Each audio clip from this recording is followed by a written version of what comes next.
A temática da mistificação e do risco que eu corro de acabar aceitando uma mentira, uma evasiva do doutrinário de arcabouço precipuado por Kardec,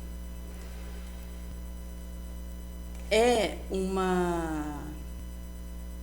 chamamento a um imperativo de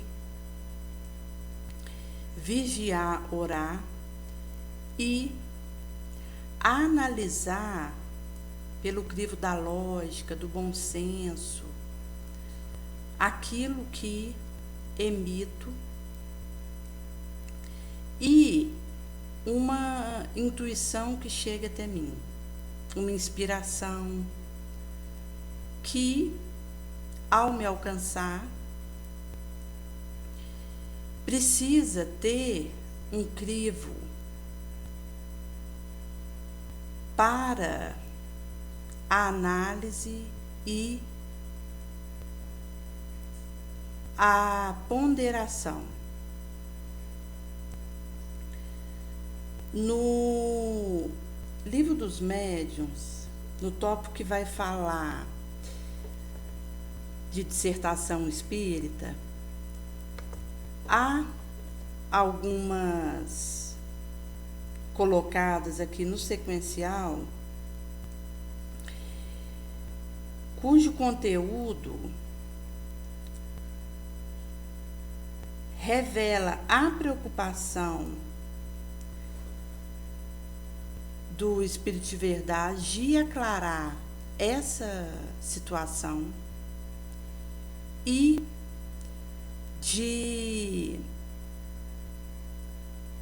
alertar o risco que acontece. Porque se eu acredito que eu estou indene à ação do espírito sombrio, que eu tenho uma imunidade diferenciada e que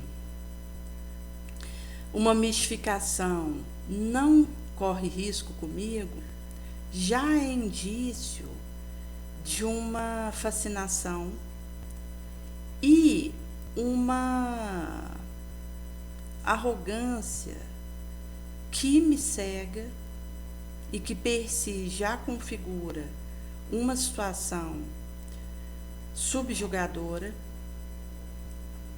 que terá o seu repercutimento naquilo que aceito e veiculo. Porque acaba que, ao transmitir uma análise que houve um infundamento, uma mentira imiscuil, eu me torno responsável por aquilo que transmiti. Por isso que, no tópico da dissertação 26,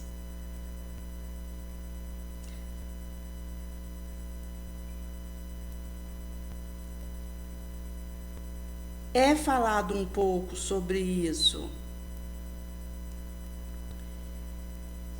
por São Vicente de Paulo, e no tópico 27,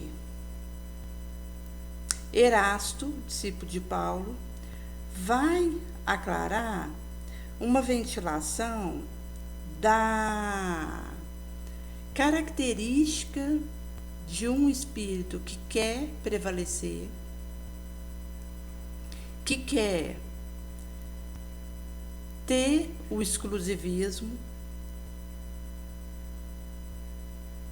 que tenta polvilhar uma cisânia, uma divisão, um isolamento, um afastamento. Tinha uma moça que participava de um centro espírita, ela estava indo numa reunião do grupo de estudo com frequência e ia na noite dedicada ao passe e ajudava como passista e participava concomitante no momento do estudo. E quando é fé, ela avisa que um espírito avisou para ela, explicou que era para ela afastar do centro espírita onde ela servia também, e para fazer o seu estudo na sua casa. Ou seja, que ela tinha sido orientada por um benfeitor na percepção dela, que deveria se afastar do centro que ela ajudava e seguir a vida espiritual dela, da casa dela, porque de lá a ação poderia ser a mesma, inclusive em usá-la, e não houve modo de demovê-la dessa ideia. Ou seja, um espírito que se passa por um benfeitor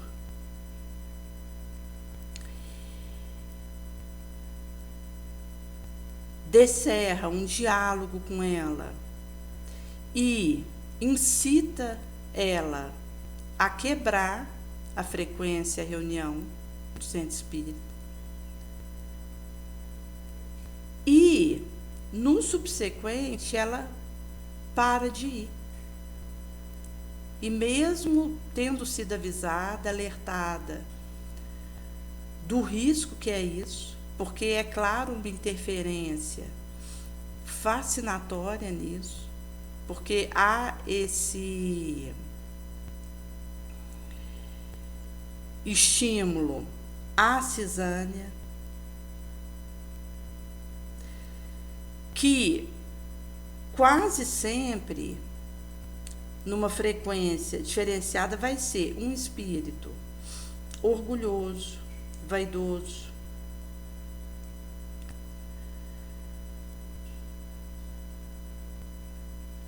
sombrio, medíocre, que procura fazer-se valer, se impor a alguém de cérebro fraco ou de uma condição de vulnerabilidade que permita aquele acoplo, e crédulo, acreditador e beirando uma ingenuidade, para fascinar e o subjugar sob seu domínio, sob seu império.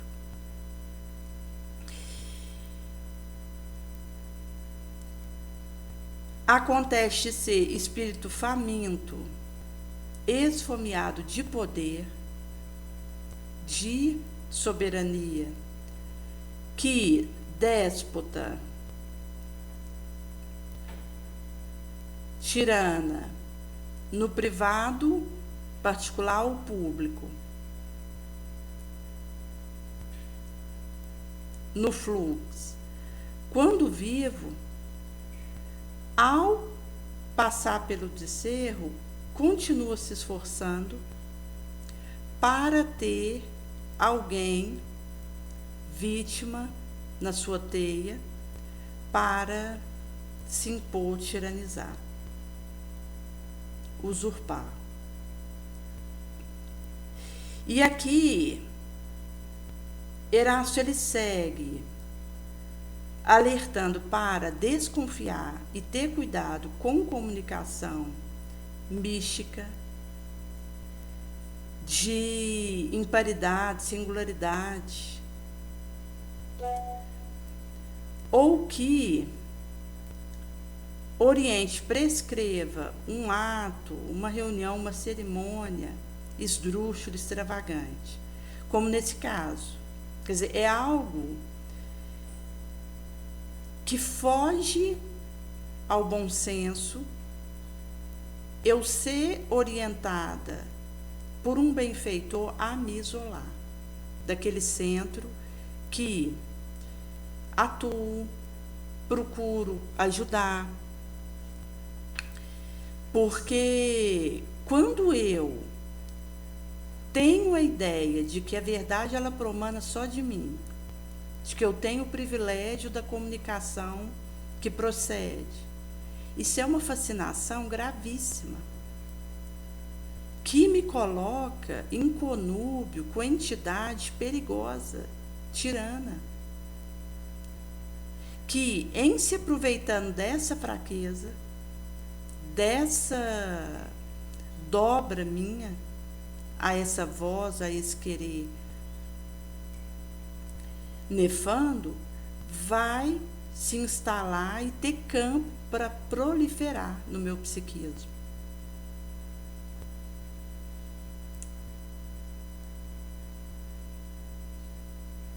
E ele vai explicar que quando uma informação, uma verdade precisa ser traga, falada, acaba que isso acontece em vários grupos, em diferentes partes. E não a tal ou qual, esse ou esse, com uma tirada exclusão de outro. Porque se eu estou obsedada numa condição manifesta,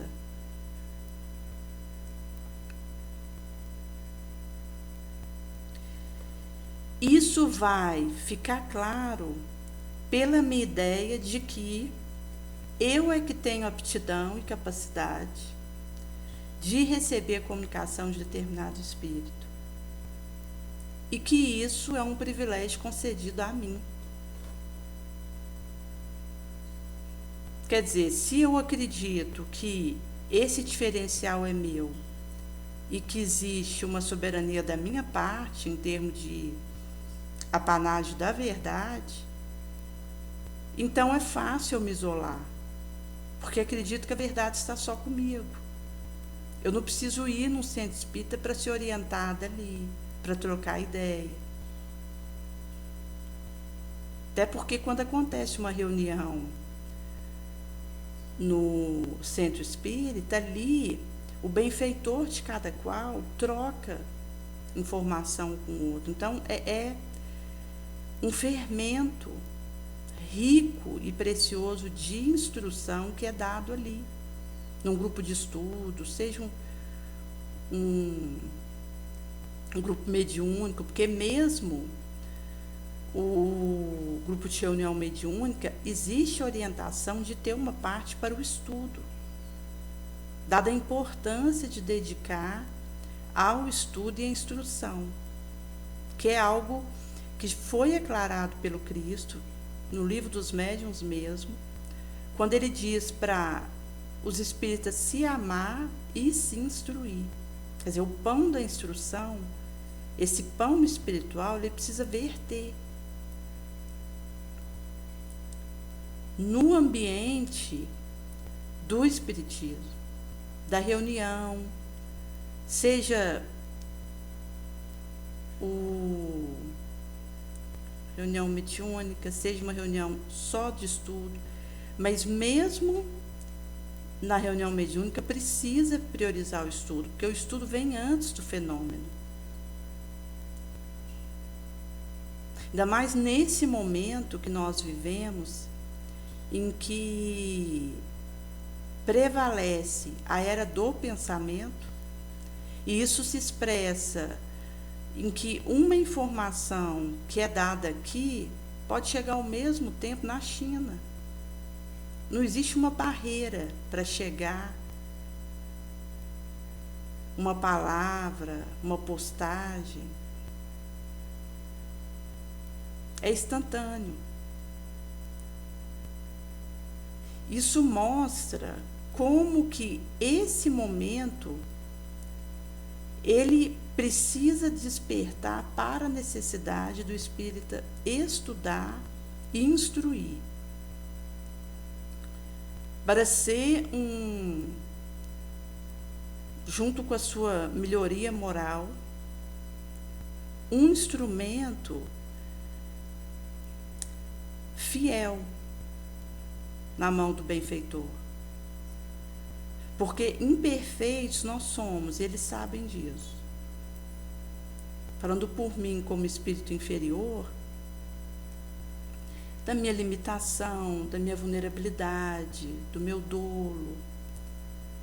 Mas, mesmo no meu egoísmo, na minha arrogância, se existe uma disposição para a instrução, para buscar ela,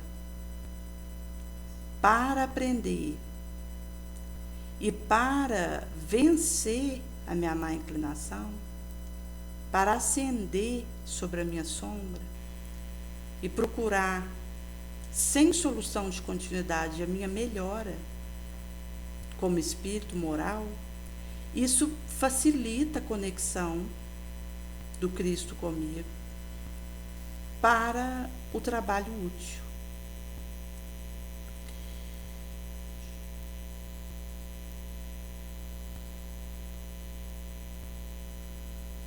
Por isso que, se eu acredito que tem algum tipo de caneta diferenciada,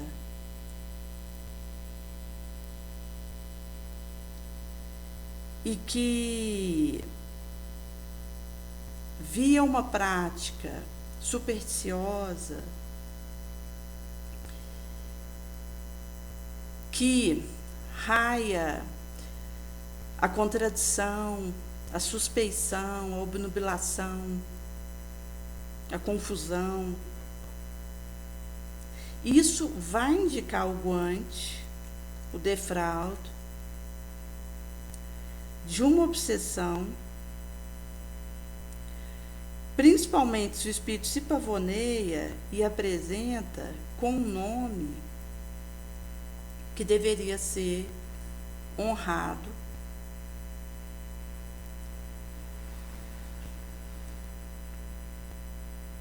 Por isso, a orientação é, de novo, submeter, como na análise,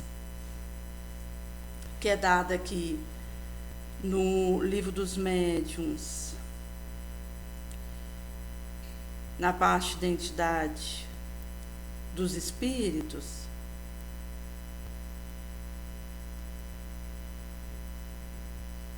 onde é feita uma sequência de passo a passo de interrogação para o caso de eu ter alguma dúvida, alguma suspeição, algo que está obscuro, confuso, e que eu vou precisar pedir explicação necessária e orientação com pergunta, com tete-a-tete, né? Na autoabordagem, para rastrear.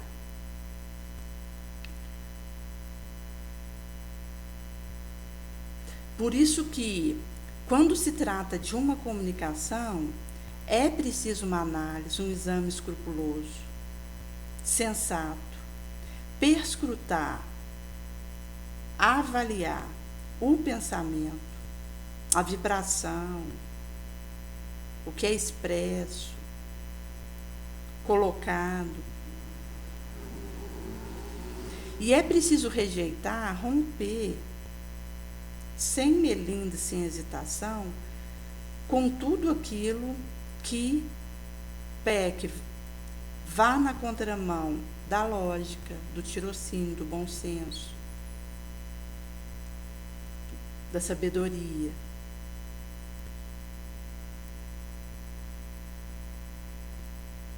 O que desminta, desmascara o caráter, a face daquele espírito que supõe-se imagina-se que esteja a manifestar, a se fazer ouvir. Com o tempo, se eu persisto nesse tipo de rastreio de pente fino, o espírito mentiroso, leviano, zombeteiro, ele desanima, ele cansa. E aqui é o mesmo movimento em relação à mansuetude e à paciência. Porque quando eu me impaciento, encolerizo, eu excito o espírito sombrio por querer isso de mim. É um teatro de feira que eu ofereço para ele. Quando eu me deixo levar pela ira. Por outro lado, se eu persisto no domínio da minha emoção e fico nessa paciência que desarticula, desatrela o mecanismo sombrio, maligno, que aprimora, aperfeiçoa a vida, a experiência, a lucidez. Chega um momento que o espírito sofredor cansa, porque a paciência, a mansuetude é cansativo para ele. Por querer ver aquele circo pegar fogo.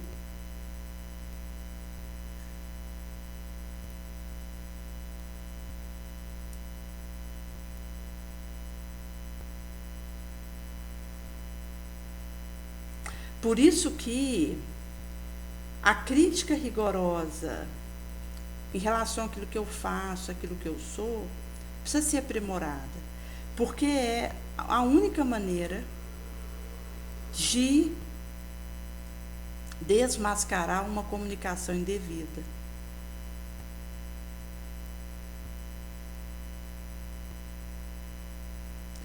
O bom espírito, ele vai me estimular esse tipo de conduta.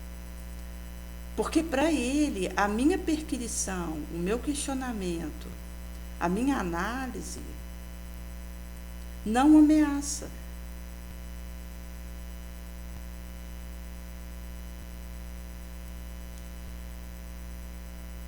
Mas o espírito zombeteiro, ele se formaliza, ofende e me leva a afastar dessa análise rigorosa.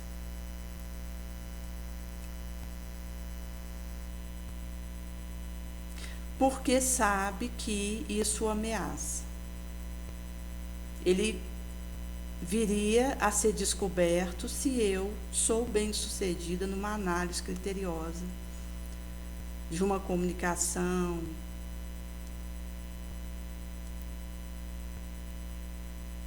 de uma escrita, de um áudio, onde vai ser aferido.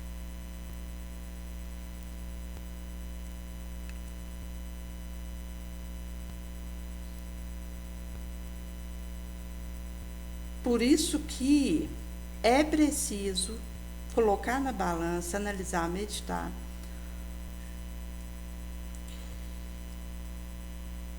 submeter, sobrepor o cadinho, esse purifico de razão, austera, severa, àquilo que recebo. E aqui entra uma intuição, uma inspiração, uma ideia. Ou seja, eu preciso analisar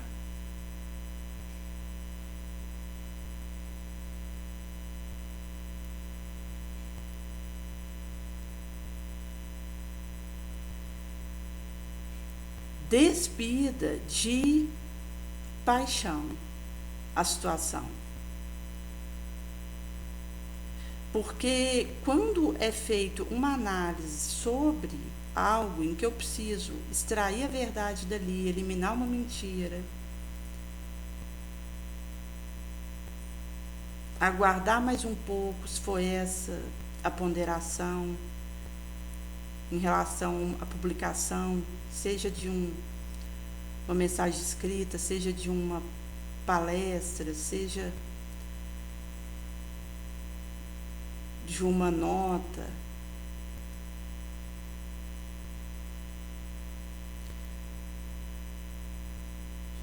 Para conseguir separar esse joio desse trigo, eu preciso desapaixonar por mim mesmo.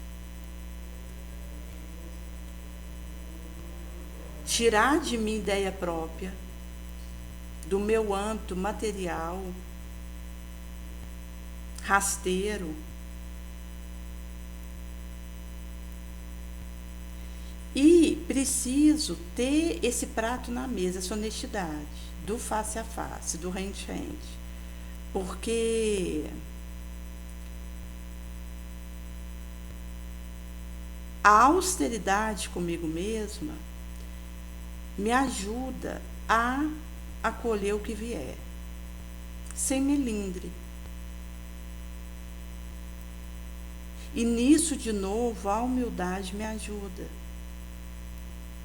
O essencial, porque quando eu fico nessa vibração, seja o que for que seja mostrado para mim, eu dou conta de acolher e ter ação prática em relação àquilo, sem ser traída pelo meu melindre, pelo meu capricho, pela minha querela.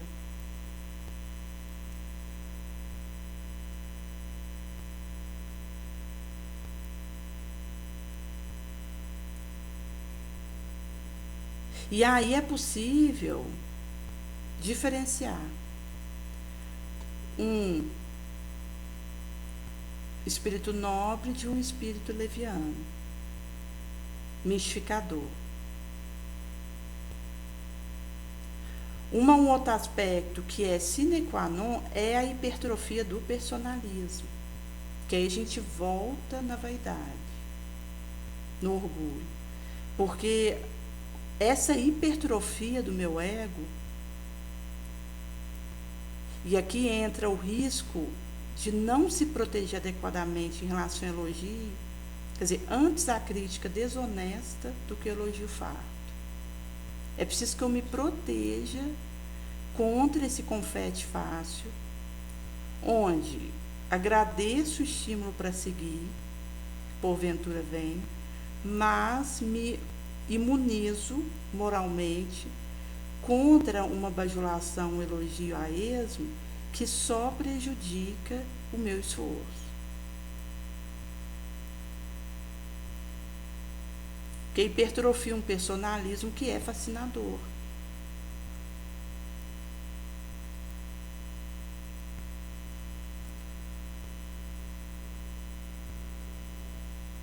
Com isso, ao virar esse tabuleiro de mel da autopiedade e assumir uma automanobra, uma autoação e autoapanágio necessário, é possível ver onde eu estou falhando, onde posso melhorar e agir. Porque não basta ver, é preciso ir ao encontro e resolver aquilo.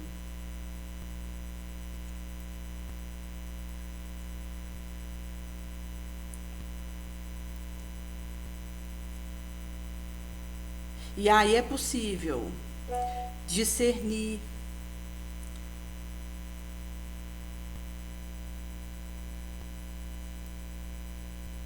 envergadura, calibre do que recebo, separar Y de Y.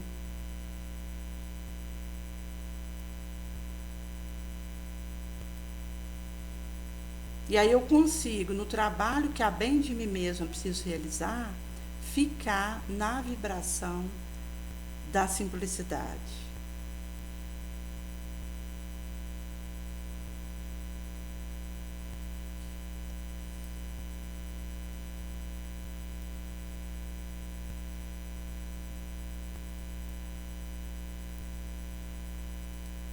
Aí é possível me proteger da dúvida, do nuveu, alteração, interceptação e vacilação, rasteira, traidora, que me confunde.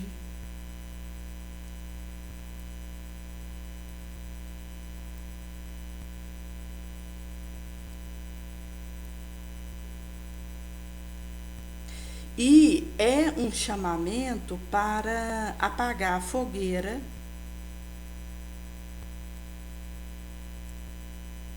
esse laço de fogaréu da minha impulsividade, que me impele, me arroja a ato e ação impensada, irrefletida, ou a lamentação descabida, insensata.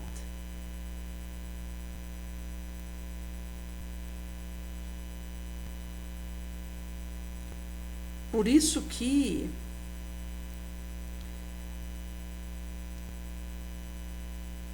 a força, a energia moral me transforma em tocha viva, atuante, na renúncia, na caridade.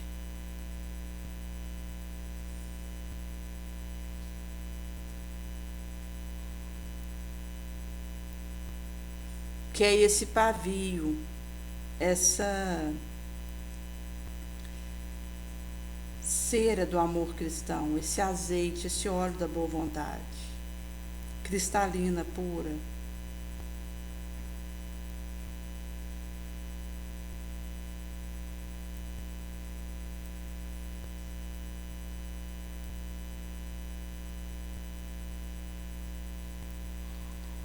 E aí é possível o sacrifício sem uma coação, um prurido, um constrangimento, um recuo.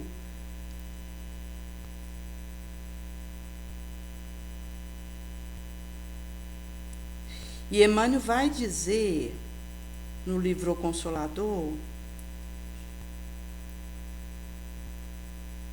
que a austera disciplina voraz, necessária, antecede a espontaneidade da caridade e o labor para dissolver, desfazer a sombra do passo a passo, que passa por uma guerra, combate com a minha imperfeição, com o meu mazelo, como João trilhou ali na hora primeira,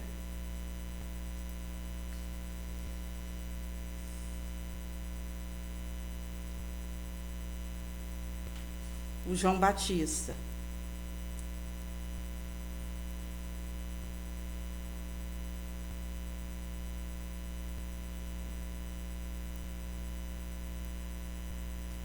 Que é uma educação da vontade, do querer, cura e soerguimento de doença mental secular, que me acompanha por Evo, porta dentro do berço e porta fora do túmulo, nesse viver era fora.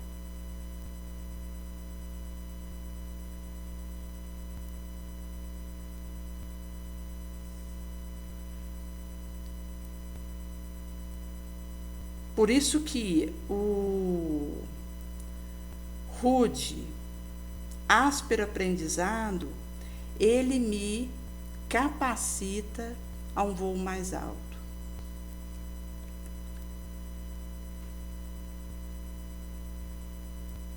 A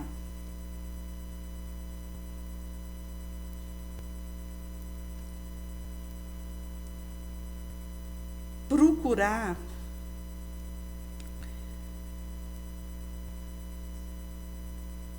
o adestramento de asa, que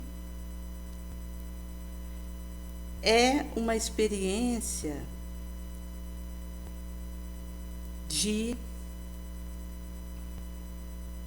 forjar o descer, em que posso ver além daquilo que via,